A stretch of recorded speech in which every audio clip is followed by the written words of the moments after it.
Hello everyone, Dr. Cox here, and I'm an oculoplastic surgeon based in Boulder, Colorado. How long will I be healing after my surgery? I certainly get this question from virtually every patient, and it's a valid and reasonable one because it helps to give you information for surgical planning. So that said, anytime there's an injury to the skin or soft tissue, it can technically take the body about a year to change. And by that I mean the body mounts a response and undergoes a series of changes after that injury. Surgery is certainly an injury.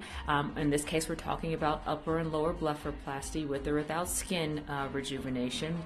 So it's valid to speak about. So it takes a year to settle in.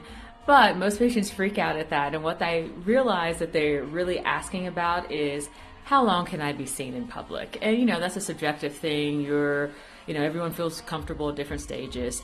But I want to take the time to talk about what it means when I say a year.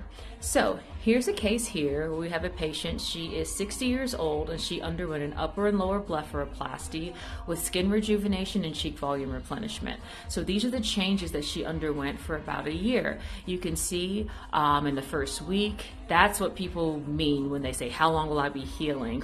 And they think about this phase.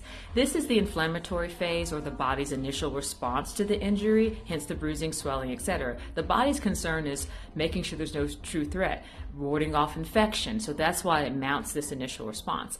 Then at a month, when there's no threat, infection, etc., the body says, okay, let's mend these wounds. And that's when you get this proliferative phase where the body is literally filling in holes, filling in gaps, strengthening where incisions were. And then you enter a maturation phase, or where things are really settling in. So you can see month 3, 6, and a year, you can see that process. And that's why at 1 month, she looks like, okay, it's not like it was at 1 week, but at a month, there's still some, I'll call it the hue of surgery that's still present, and then you enter that maturing phase. So this is about a year, but during that time at a month, was she happy to go outside and interact with people? Sure, but again, that's your decision. But this is what we mean when we say it takes about a year for things to settle in, and during that process it's just a positive incremental change. Hopefully this was helpful, and cheers to your year of healing. Thank you.